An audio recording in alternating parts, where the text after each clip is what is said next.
ಸ್ಥಾನಕ್ಕೆ ಪರಮ ಪೂಜ್ಯ, ವ್ಯಕ್ತಿಗೆ ಮಾನನೀಯ ಅಂದ್ರೆ ತಮ್ಮ 11ನೇ ವಯಸ್ಸಿನಲ್ಲಿ ಶಾಖೆಗೆ ಬಂದಂತವರು ಬಾಳಾ ಸಾಹೇಬ್ ದೇವರಸ್.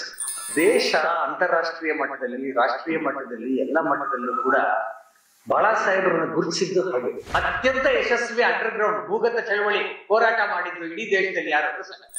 ಬಾಳಾ ಸಾಹೇಬ್ ದೇವರಸರ ಮನಸ್ಸನ್ನ ಆ ರೀತಿ ಸಿದ್ಧ ಮಾಡೋದ್ರಲ್ಲಿ ಒಂದು ಡಾಕ್ಟರ್ ಜಿ. ಬಾಳಾ ಸಾಹೇಬರ ಮನಸ್ಸು, ದೇಹ, ಮನೆಯಲ್ಲಿ, ಸಂಘದಲ್ಲಿ ಎರಡರಲ್ಲೂ ಕೂಡ ಆದಂತವರು ಒಬ್ಬ ಆದರ್ಶವಾಗಿ ನಮ್ಮ ಮುಂದೆ ನಿಂತಂತವರು ಪರಮ ಪೂಜ್ಯ ಬಾಳಾ ಸಾಹೇಬ್ ದೇವರಸ್. ಬಾಳಾ ಸಾಹೇಬ್ ದೇವರಸರು ಸಾಧಾರಣವಾಗಿ ನಾವು ಪರಮ ಪೂಜ್ಯ ಸಂಘ ಚಾಲಕರು, ಮಾನನೀಯ ಅಥವಾ ಶ್ರೀ ಬಾಳಾ ಸಾಹೇಬ್ ದೇವರಸ್ ಸರಸಂಘ ಚಾಲಕ ಸ್ಥಾನಕ್ಕೆ ಪರಮ ಪೂಜ್ಯ, ವ್ಯಕ್ತಿಗೆ ಮಾನನೀಯ ಶ್ರೀ ಅಂತಲೇ. ಆದ್ರೆ ಬಾಳಾ ಸಾಹೇಬರು ಸರಸಂಘ ಚಾಲಕರಾಗಿದ್ದಾಗ ಯಾರೂ ಕೂಡ ಮಾನನೀಯ ಬಾಳಾ ಸಾಹೇಬ್ ದೇವರಸರು ಅಥವಾ ಶ್ರೀ ದೇವರಸರು ಅಂತ ಹೇಳ್ತಾ ಇದ್ದ ಪ್ರಶ್ನೆನೇ ಇರಲಿಲ್ಲ. ದೇಶದಲ್ಲಿ ಇದ್ದಂತ ಎಲ್ಲ ಸ್ವಯಂ ಸೇವಕರಿಗಷ್ಟೇ ಅಲ್ಲ, ಸಾಮಾನ್ಯ ಜನಕ್ಕೂ ಕೂಡ ಅವರು ಪರಮ ಪೂಜ್ಯ ಬಾಳಾ ಸಾಹೇಬ್ ದೇವರಸರೇ ಆಗಿದ್ದಂತ. ಸಂಘದಲ್ಲಿ ಸರಸಂಘ ಚಾಲಕ ಸ್ಥಾನ ಅಂತಕ್ಕಂಥದ್ದು ಅತ್ಯಂತ ವಿಶಿಷ್ಟವಾದಂತಹ ಸ್ಥಾನ. ಸಂಘದ ಪಾರಿಭಾಷಿಕ ಶಬ್ದಗಳು ಯಾವುದಿದೆ, ನಾವು ಹೇಳ್ತಕ್ಕಂಥ ಪ್ರಚಾರ, ಕಾರ್ಯವಾಹ, ಇದೆಲ್ಲ ಶಬ್ದಗಳು ಏನು ಉಪಯೋಗಿಸ್ತೀವಿ, ಹೊರ ಜಗತ್ತಿಗೆ ಅದು ಅರ್ಥ ಆಗೋದು ಕಷ್ಟ. ಹಾಗೇನೆ ಸರಸಂಘ ಚಾಲಕ ಅಂದ್ರೆ ಏನು ಅನ್ನೋದು ಅರ್ಥ ಆಗುವಂತಹದ್ದು ಕಷ್ಟ. ಸಂಘದ ಸರಸಂಘ ಚಾಲಕರು ಯಾರಿದ್ದಾರೆ ಅವರಿಗೆ ಸಂಘದಲ್ಲಿ ಹೇಳ್ತಕ್ಕಂಥದ್ದು ಏನಪ್ಪಾ ಅಂದ್ರೆ, ತುಂಬಾ ಜನಕ್ಕೆ ಏನನ್ಸುತ್ತೆ, ಮತ್ತು ಮಾಧ್ಯಮದವ್ರಿಗೆ, ಸಾಮಾನ್ಯ ಜನಕ್ಕೆ ಸರಸಂಘ ಚಾಲಕ ಅಂತ ಹೇಳಿದ್ರೆ ಅವರು ಸಂಘದ ಸರ್ವೋಚ್ಚ ಅಧಿಕಾರಿ ಅಂತ ಅನ್ಸುತ್ತೆ. ಸರಸಂಘ ಚಾಲಕರು ಸಂಘದ ಸರ್ವೋಚ್ಚ ಅಧಿಕಾರಿ ಅಲ್ಲ. ಸಂಘದ ಆಡಳಿತವನ್ನು ನಡೆಸತಕ್ಕಂಥವರು ಸರ್ಕಾರಿ ವಾಹನ, ಅವರು ಸರ್ವೋಚ್ಚ ಸಂಘಟನೆಗೆ. ಅವರು ಚುನಾವಣೆಯ ಮೂಲಕ ಚುನಾಯಿತರಾಗ್ತಕ್ಕಂಥವ್ರು. 3 ವರ್ಷಕ್ಕೆ ಒಂದ್ಸತಿ ಅಖಿಲ ಭಾರತ ಪ್ರತಿನಿಧಿ ಸಭೆಯಲ್ಲಿ ನಡೀತಕ್ಕಂಥದ್ರಲ್ಲಿ ಯಾರು ಚುನಾವಣೆಯ ಮೂಲಕ ಚುನಾಯಿತರಾಗ್ತಾರೋ ಅವರು ಸರ್ಕಾರಿ ವಾರ ಆಗ್ತಾರೆ. ಸರಸಂಘ ಚಾಲಕರು ಎಂದೂ ಚುನಾವಣೆಯ ಮೂಲಕ ಚುನಾಯಿತರಾಗುವಂತವ್ರು ಅಲ್ಲ. ಯಾರು ಸರಸಂಘ ಚಾಲಕರಾಗಿದ್ದಾರೆ, ಮುಂದಿನ ಸರಸಂಘ ಚಾಲಕರು ಯಾರು ಅನ್ನೋರನ್ನ ಈಗ ಯಾರು ಹಾಲಿ ಸರಸಂಘ ಚಾಲಕರು ಇರ್ತಾರೆ ಅವರು ಅದನ್ನ ನಿಯುಕ್ತಿ ಮಾಡ್ತಾರೆ. ಹಾಗಾಗಿ ಸರಸಂಘ ಚಾಲಕ ಸ್ಥಾನಕ್ಕೆ ಬರ್ತಕ್ಕಂಥವ್ರು ಯಾರಿದ್ದಾರೆ ಅವರು ಚುನಾಯಿತ ವ್ಯಕ್ತಿ ಅಲ್ಲ, ಹಿಂದಿನ ಸರಸಂಘ ಚಾಲಕರು ನಿಯುಕ್ತಿ ಮಾಡ್ತಕ್ಕಂಥವ್ರು ಅನ್ನೋದು ಒಂದು ವೈಶಿಷ್ಟ್ಯಪೂರ್ಣ ಸಂಗತಿನೇನೆ. ಡಾಕ್ಟರ್ ಜಿ ಅವರು ಪ್ರಪ್ರಥಮ ಸಂಘ ಚಾಲಕ, ರಾಜ್ಯ ಸರಸಂಘ ಚಾಲಕರಾಗಿದ್ದಂತ ಡಾಕ್ಟರ್ ಜಿ ಅವರು, ಅವರ ನಂತರ ಬಂದಂತ ಪರಮ ಪೂಜ್ಯ ಗುರೂಜಿ ಅವರು ಇಬ್ರು ಕೂಡ ತಮ್ಮ ಜೀವಿತ ಅವಧಿ ಪೂರ್ತಿ ಸರಸಂಘ ಚಾಲಕರಿದ್ದಂಥವ್ರು. ಸಂಘದ ಕಲ್ಪನೆಯಲ್ಲಿ ಸರಸಂಘ ಚಾಲಕ ಅಂತಕ್ಕಂಥವ್ರು ತಮ್ಮ ಜೀವಿತ ಅವಧಿ ಪೂರ್ತಿ ಸರಸಂಘ ಚಾಲಕರೇನ ಕಲ್ಪನೆ ನಮಗೆ ಇರ್ತಕ್ಕಂಥದ್ದು. ಅದು ವ್ಯತ್ಯಾಸ ಆಗಿದ್ದು ಆಮೇಲೆ ಹೇಳ್ತೀನಿ ನಾನು. ಹೀಗೆ ಸರಸಂಘ ಚಾಲಕರು ಚುನಾಯಿತರಲ್ಲ, ನಿಯುಕ್ತರಾದಂಥವ್ರು. ಆದ್ರೆ ಸಂಘದಲ್ಲಿರ್ತಕ್ಕಂಥ ಮತ್ತು ಇಡೀ ಹಿಂದೂ ಸಮಾಜಕ್ಕೆ ಅವ್ರದ್ದು ನೇತೃತ್ವ. ನಮ್ಮ ಹಿರಿಯ ಕಾರ್ಯಕರ್ತರೊಬ್ರು ಹೇಳ್ತಾ ಇದ್ರು, ಸರಸಂಘ ಚಾಲಕ ಅಂದ್ರೆ ಬರೀ ಸ್ವಯಂ ಸೇವಕರಿಗೆ ಸರಸಂಘ ಚಾಲಕರಲ್ಲ, ಹಿಂದೂ ಸಮಾಜಕ್ಕೆ ಸರಸಂಘ ಚಾಲಕರು. ಯಾಕೆಂದ್ರೆ ಸರಸಂಘ ಚಾಲಕರ ಸ್ಥಾನ ಇದೆಯಲ್ಲ, ಅದು ಆ ಸ್ಥಾನ, ಆ ರೀತಿಯ ಸ್ಥಾನ. ಅದು ಡಾಕ್ಟರ್ ಜಿ ಅವರು ಪ್ರಾರಂಭ ಮಾಡಿದಂತಹ ಶಾಖೆಗೆ, ಮೋಹಿತೆವಾಡದಲ್ಲಿ ಪ್ರಾರಂಭ ಆದಂತಹ ಶಾಖೆ, ಮೊಟ್ಟ ಮೊದಲನೇ ಶಾಖೆ, ಆ ಶಾಖೆಗೆ ತಮ್ಮ 11ನೇ ವಯಸ್ಸಿನಲ್ಲಿ ಶಾಖೆಗೆ ಬಂದಂತವರು ಬಾಳಾ ಸಾಹೇಬ್ ದೇವರಸ್. ಮಧುಕರ ದತ್ತಾತ್ರೇಯ ದೇವರಸ್ ಅವರ ಹೆಸರು. ಮಹಾರಾಷ್ಟ್ರದಲ್ಲಿ ಅಡ್ಡ ಹೆಸರಿನಲ್ಲಿ ಕರೆಯೋದು ಇದು. ಮತ್ತು ಪ್ರೀತಿಗೆ ಮನೆಯಲ್ಲಿ ಬಾಳ ಬಾಳ ಅಂತ ಕರಿತಾ ಇದ್ರು.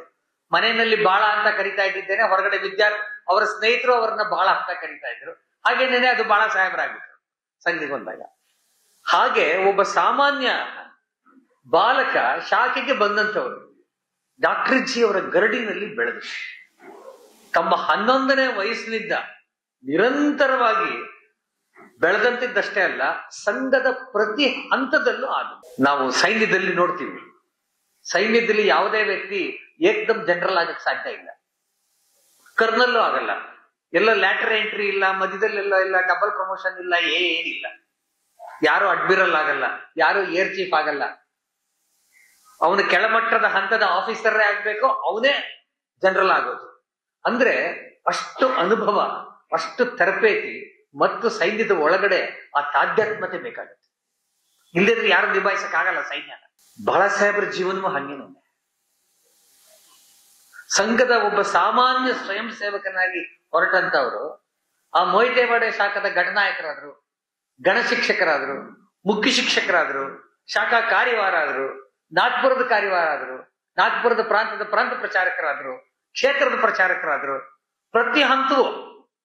ಹಾಗಾಗಿ ಸಂಘ ಹೇಗ್ ಬೆಳೀತು, ಒಂದು ಶಾಖಾ ವ್ಯವಸ್ಥೆಯಿಂದ ಹಿಡಿದು ಭಾರತ ದೊಡ್ಡ ಸಂಘದ ಬೈಠಕಗಳಿರ್ಬೋದು, ಸಂಘದ ಸಂಘ ಶಿಕ್ಷಾ ವರ್ಗ ಇರ್ಬೋದು, ಅಥವಾ ದೇಶಕ್ಕೆ ಸಂಬಂಧಪಟ್ಟಂತ ವಿಚಾರ ಇರ್ಬೋದು, ಈ ಎಲ್ಲಾ ವಿಷಯದಲ್ಲೂ ಕೂಡ ಅವರಿಗೆ ಪ್ರತಿ ಇಂಚಿನ ಸಂಗತಿನೂ ಗೊತ್ತಾಗುವಷ್ಟರ ಮಟ್ಟಿಗೆ ಅನುಭವ ಆಗಿದ್ದಂಥವ್ರು ಪರಮ ಪೂಜ್ಯ ಬಾಳಾ ಸಾಹೇಬ್ ದೇವರ್ಸ್. ಹಾಗೆ ಸಂಘದಲ್ಲಿ ಹಂತವಾಗಿ ಬೆಳೆದಂಥವ್ರು ಮತ್ತು ಅವ್ರ ಜೊತೆನಲ್ಲಿ ಬೆಳೆದಂಥವ್ರು ಯಾರು? ಎಲ್ಲಾ ದಿಗ್ಗಜರು. ಸಂಘವನ್ನು ಯಾರು ಬೆಳೆಸಿದ್ರೋ, ಮಾಧವರಾವ್ಜಿ ಮುಳೆ ಇರ್ಬೋದು, ವಿವೇಕಾನಂದ ಕೇಂದ್ರವನ್ನು ಕಟ್ಟಿದಂತ ಏಕನಾಥ್ ಜಿ ರಾನಡೆ ಇರ್ಬೋದು, ಅವ್ರದ್ದೇ ತಮ್ಮ ಬಾಬುರಾವ್ ದೇವರಸ್. ಇವತ್ತು ನಮ್ಮ ಯಾರ್ಯಾರು ಬಿಜೆಪಿನಲ್ಲಿ ಇರ್ತಕ್ಕಂಥ ಜನಸಂಘ, ಅವತ್ತಿನ ಅಖಿಲ ಭಾರತ ಮಟ್ಟದ ನಾಯಕರಿದ್ದಾರೆ. ದೀನ್ ದಯಾಳ್ ಜಿ ಇರ್ಬೋದು, ಅಟಲ್ ಜಿ ಇರ್ಬೋದು, ಆದ್ವಾನಿ ಅವರು ಇರ್ಬೋದು, ಖುಷ್ಬಾಬು ಠಾಕರೆ ಅವರು ಇರ್ಬೋದು, ಪ್ರತಿಯೊಬ್ಬರನ್ನು ಕೂಡ ಬೆಳೆಸಿದಂತವ್ರು ಇವರು ತಮ್ಮ ಬಾಬುರಾವ್ ದೇವರಸ್. ಉತ್ತರ ಪ್ರದೇಶದಲ್ಲಿ ಪ್ರಾಂತ ಪ್ರಚಾರಕರಾಗಿದ್ದಂಥವ್ರು ಅವರೇ ಅವರನ್ನ ಬೆಳೆಸಿದಂಥದ್ದು. ಅಷ್ಟೇ ಅಲ್ಲ, ತೆಂಗಡಿಜಿ ಅವ್ರನ್ನ ಬೆಳೆಸಿದ್ದು, ವನವಾಸಿ ಕಲ್ಯಾಣ ಅವ್ರನ್ನ ಬೆಳೆಸಿದ್ದು. ನಮ್ಮ ವಿವಿಧ ಕ್ಷೇತ್ರದ ಯಾವ್ಯಾವ್ದು ನೋಡ್ತೀವೋ ಅದ್ರ ಎಲ್ಲಾ ಪ್ರಮುಖರು ಬೆಳೆದಿದ್ದು ಈ ಅಣ್ತಮ್ಮಂದ್ರ ಕೈ ಕೆಳಗೇನೆ. ಅವ್ರು ಎಲ್ರಿಗೂ ಕೂಡ ಮಾರ್ಗದರ್ಶನ ಸಿಕ್ಕಿದ್ದು ಇವರಿಂದಲೇನೆ. ಹಾಗಾಗಿ ಒಬ್ಬ ಸಾಮಾನ್ಯ ಬಾಲಕನಾಗಿ ಮೊಯ್ತೇವಾಡ ಶಾಖೆಗೆ ಬಂದಂತ ಬಾಳಾ ಸಾಹೇಬರು ಸರಸಂಘ ಚಾಲಕರ. ಅವ್ರ ಬಗ್ಗೆ 2 ಮಾತಿದೆ, ಅದನ್ನ ನಾನು ಹೇಳ್ಬಿಡ್ತೀನಿ. ಪರಮ ಪೂಜ್ಯ ಗುರುಜಿಯವರೇ ಒಂದ್ಸತಿ ಹೇಳಿದ್ರು ತುಂಬಾ ಜನಕ್ಕೆ. ಯಾಕಂದ್ರೆ ಡಾಕ್ಟರ್ ಜಿ ಅವರು ತಮ್ಮ 50ನೇ ವಯಸ್ಸಿನೊತ್ತಿಗೆ ತೀರ್ಕೊಂಡ್ಬಿಟ್ಟಿದ್ರು 1940ರಲ್ಲಿ. ಸಂಘ 1925ರಲ್ಲಿ ಪ್ರಾರಂಭ ಆಯ್ತು. 1940 15 ವರ್ಷದಲ್ಲೇ ಡಾಕ್ಟರ್ ಜಿ ಅವರು ತೀರ್ಕೊಂಡಿದ್ರು. ಗುರುಜಿ ಅವರು ಸರಸಂಘ ಚಾಲಕರಾದ್ರು. ಆ ನಂತರ ಬಂದಂತ ಯಾವುದೇ ಪ್ರಮುಖ ಕಾರ್ಯಕರ್ತರಾಗ್ಲಿ, ದೇಶದ ಜನಕ್ಕಾಗ್ಲಿ ಡಾಕ್ಟರ್ ಜಿ ಹೆಂಗಿದ್ರು ಅಂತ ಗೊತ್ತಿರಲಿಲ್ಲ. ಅದಕ್ಕೆ ಒಂದ್ಸತಿ ಗುರುಜಿ ಅವರು ಹೇಳ್ತಾ ಇದ್ರು, ಡಾಕ್ಟರ್ ಜಿ ಹೇಗಿದ್ರು ಅಂತ ಗೊತ್ತಾಗ್ಬೇಕಾದ್ರೆ ಬಾಳಾ ಸಾಹೇಬ್ರನ್ನ ನೋಡಿ ಅಂತ. ಪರಮ ಪೂಜ್ಯ ಡಾಕ್ಟರ್ ಜಿ ಅವರ ತದ್ರೂಪ ಅಂದ್ರೆ ಮಾತು, ಕತೆ, ಹಾವ ಭಾವ, ವಿಚಾರ, ಯೋಚನೆ ಮಾಡ್ತಕ್ಕಂಥ ರೀತಿ ಪ್ರತಿಯೊಂದರಲ್ಲೂ ಕೂಡ ಬಾಳಾ ಸಾಹೇಬ್ರು ಆ ರೀತಿ ಇತ್ತಂದ್ರು. ಎಮರ್ಜೆನ್ಸಿ ಮುಗಿದ ನಂತರ 77ರಲ್ಲಿ ಇಡೀ ದೇಶಾದ್ಯಂತ ಪ್ರವಾಸ ಮಾಡಿದ್ರು. ಬೆಂಗಳೂರಿಗೂ ಬಂದಿದ್ರು. ನ್ಯಾಷನಲ್ ಹೈಸ್ಕೂಲ್ ಮೈದಾನದಲ್ಲಿ ಭಾರಿ ದೊಡ್ಡ ಕಾರ್ಯಕ್ರಮ, 3 ದಿವಸದ ಕಾರ್ಯಕ್ರಮ ಆಯ್ತು. ನಾವು ಸಂಘದ ಬೈಠಕ್ಕು ಮತ್ತು ನ್ಯಾಷನಲ್ ಕಾಲೇಜಿನಲ್ಲಿ ಸಾರ್ವಜನಿಕ ಸಮಾರಂಭ ಆದಂತದ್ದು. ಆ ಸಂದರ್ಭದಲ್ಲಿ ಆ ಸಮಯದಲ್ಲಿ ಇಡೀ ದೇಶಾದ್ಯಂತ ಬಾಳಾ ಸಾಹೇಬರು ಓಡಾಡಿದ್ರಲ್ಲ, ಪ್ರತಿ ಕಡೆನೂ ಲಕ್ಷಗಟ್ಟಲೆ ಜನ ಸೇರ್ತಾ ಇದ್ರು. ವೀಕ್ ಮ್ಯಾಗಝೈನ್ ಇವತ್ತಿಗೂ ಬರುತ್ತೆ, ನೋಡಿದ್ದೀರಾ ನೀವೆಲ್ಲ ಕೂಡ. ವೀಕ್ ಮ್ಯಾಗಝೈನ್ ನಲ್ಲಿ ಬಾಳಾ ಸಾಹೇಬ್ರ ಬಗ್ಗೆ ಒಂದು ಲೇಖನ ಬರುತ್ತೆ. ಬಾಳಾ ಸಾಹೇಬ್ರ ಫೋಟೋ ಹಾಕಿದ್ರು. ಅದರ ಬಹುಶಃ ಸದಾನಂದ್ ಅಂತ ಅದರ ವೀಕ್ ಈಗ ಚೀಫ್ ಎಡಿಟರ್ ಯಾರೋ ಆಗಿದ್ದಾರೆ, ಅವರು ಬರೆದಂತ ಲೇಖನ ಅದು. ಆ ಲೇಖನದಲ್ಲಿ ಅವರು ಬರೆದಿದ್ರು, ಅದು ಇಂಗ್ಲಿಷ್ ನಲ್ಲಿ ಬರೆದಿದ್ದು, if Balasaheb turns his head to right, one message will go. If he turns his head to left, another message will go. If he looks straight, it means another message. There is no need for Bala Saheb to speak. His body language conveys the spirit and the message to the Swayam Sevak and to the Hindu society. ಅಂದ್ರೆ ಬಾಳಾ ಸಾಹೇಬ್ರ ಬಗ್ಗೆ ಅವತ್ತು ಕಲ್ಪನೆ ಅಷ್ಟು ಎತ್ತರ ಆಗ್ಬಿಟ್ಟಿತ್ತು. ಏನ್ powerful ಅಂತ. ಅವಾಗ್ಲೇ ಇಂಡಿಯಾ ಟುಡೇನಲ್ಲೂ ಕೂಡ ಸಂಘ ಪರಿವಾರದ ಬಗ್ಗೆ ಒಂದು ದೊಡ್ಡ ಹೊತ್ತಿಗೆನೆ ತಗೊಂಡ್ಬಂದ್ಬಿಟ್ರು, ಒಂದು ಸ್ಪೆಷಲ್ ಎಡಿಷನ್ ಮಾಡ್ಬಿಟ್ರು ಅವರು. ಇಂಡಿಯಾ ಟುಡೇನಲ್ಲಿ ಬಾಳಾ ಸಾಹೇಬ್ರ ಫೋಟೋ ಹಾಕ್ಬಿಟ್ಟು ಒಂದು ಚಿಕ್ಕ ಫೋಟೋ ಹಾಕಿದ್ರು, ಒಂದು ದೊಡ್ಡ ಆನೆ. ಆ ಆನೆ ಮೇಲ್ಗಡೆ ನಮ್ದೆಲ್ಲಾ ಪರಿವಾರದ ಸಂಘಟನೆಗಳು ಒಂದು ಮೂಲೆಯಲ್ಲಿ ಬಾಳಾ ಸಾಹೇಬ್ರ ಫೋಟೋ. ಅಂದ್ರೆ ದೇಶ ಅಂತಾರಾಷ್ಟ್ರೀಯ ಮಟ್ಟದಲ್ಲಿ, ರಾಷ್ಟ್ರೀಯ ಮಟ್ಟದಲ್ಲಿ, ಎಲ್ಲ ಮಟ್ಟದಲ್ಲೂ ಕೂಡ ಬಾಳಾ ಸಾಹೇಬರನ್ನ ಗುರುತಿಸಿದ್ದು ಹಾಗೆ. ಅದಕ್ಕೆ ಕಾರಣ ಅವರ ಸರಸಂಘ ಚಾಲಕತ್ವದ ಅವಧಿನಲ್ಲಿ ತೆಗೆದುಕೊಂಡಂತಹ ನಿರ್ಣಯಗಳು, ಮಾರ್ಗದರ್ಶನ.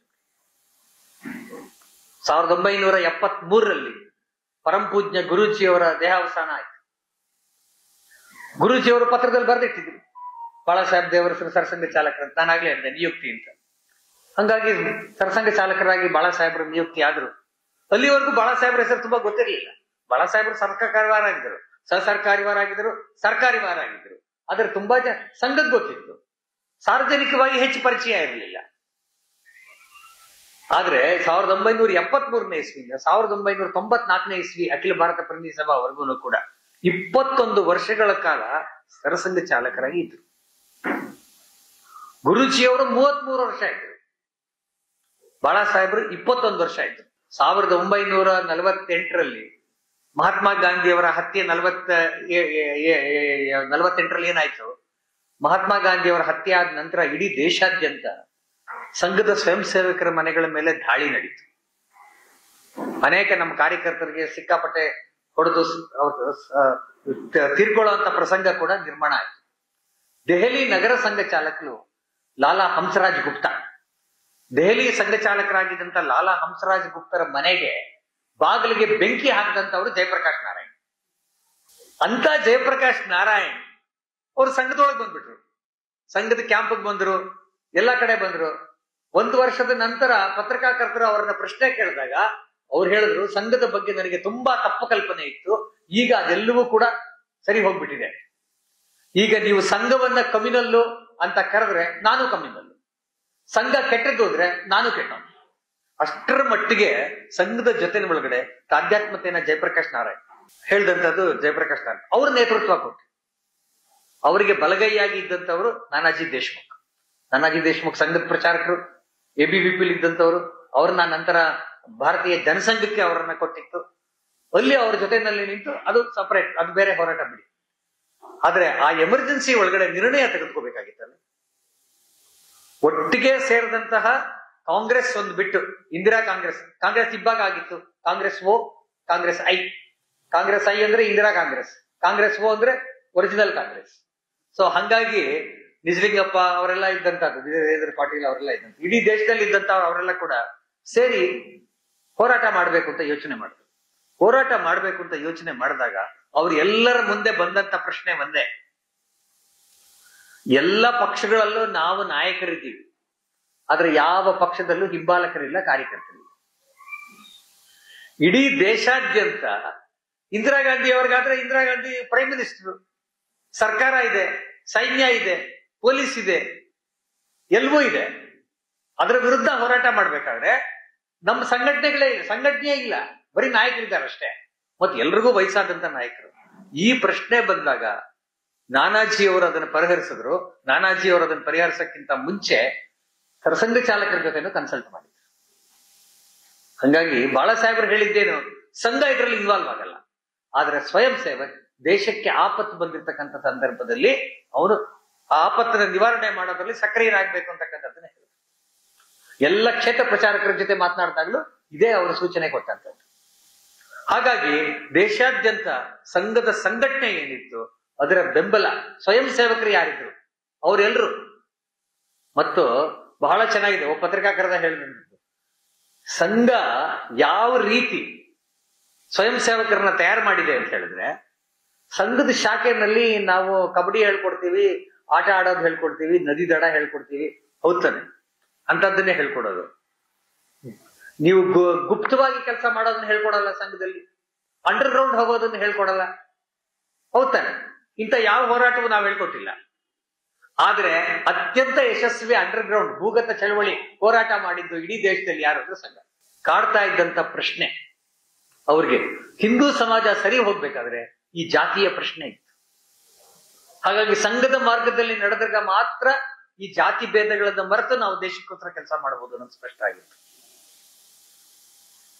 ಬಾಳಾ ಸಾಹೇಬ್ ದೇವರಸರ ಮನಸ್ಸನ್ನ ಆ ರೀತಿ ಸಿದ್ಧ ಮಾಡೋದ್ರಲ್ಲಿ ಒಂದು ಡಾಕ್ಟರ್ ಜಿ ಅವರು, ಸಂಘದ ಚಟುವಟಿಕೆಗಳು, ಸಂಘದಲ್ಲಿ ಇದ್ದಂತ ಹಿರಿಯರು ಅಪ್ಪಾಜಿ ಜೋಶಿ ಬೇರೆಯವರು ಅವರೆಲ್ಲ ಇದ್ದಂಥದ್ದು ಒಂದು ಭಾಗ ಆದ್ರೆ, ಇನ್ನೊಂದು ಅವರ ತಾಯಿ ಪಾರ್ವತಿಬಾಯಿ,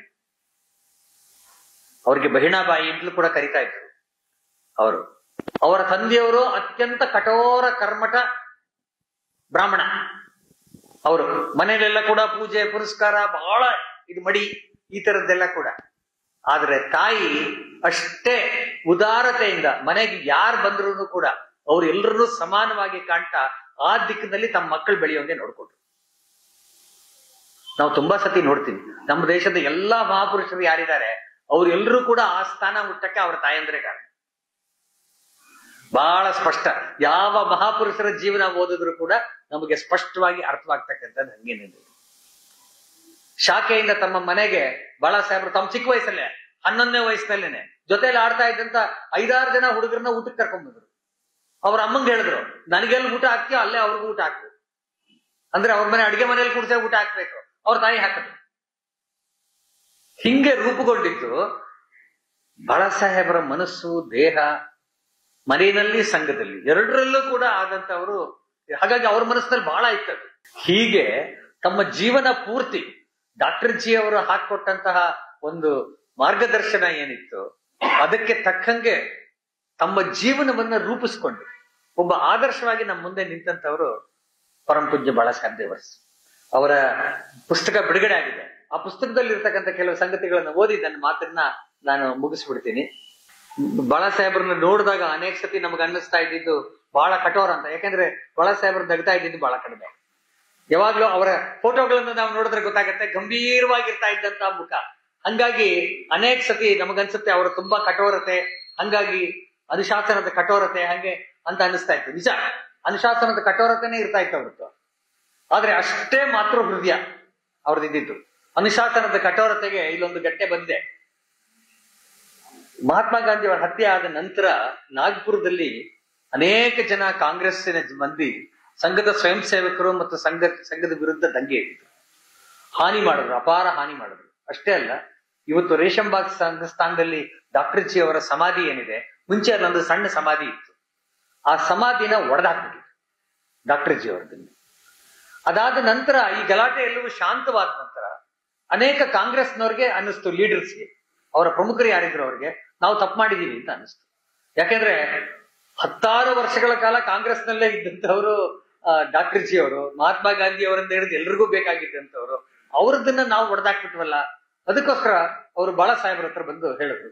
ಬಾಳಾ ಸಾಹೇಬ್ರಾಗ ಅಲ್ಲಿ ಕಾರ್ಯವಾರು, ಅವ್ರ ಹತ್ರ ಬಂದು ಹೇಳಿದ್ರು, ನಾವು ಅದನ್ನ ಮತ್ತೆ ಕಟ್ಕೊಟ್ಬಿಡ್ತೀವಿ. ಅದಕ್ಕೆ ಬಾಳಾ ಸಾಹೇಬ್ರು ಕೊಟ್ಟು ಉತ್ತರ ನೋಡಿ. ಆಗ ಕಾಂಗ್ರೆಸ್ಸಿನ ಪ್ರಮುಖರಾಗಿದ್ದಂತ ಭಗವಾನ್ ದೀನ್, ಪೂನಂ ಚಂದ್ ರಾಕಾ ಮೊದಲಾದ ಪ್ರಮುಖರು ಬಾಳಾ ಸಾಹೇಬ್ರಿಗೆ ಉದ್ಧ್ವಸ್ತಗೊಂಡಿರುವ ಸಮಾಧಿಯನ್ನು ನಾವು ನೂತನವಾಗಿ ನಿರ್ಮಿಸಿಕೊಡುತ್ತೇವೆ ಎಂಬ ಮಾತನ್ನು ಹೇಳಿದರು.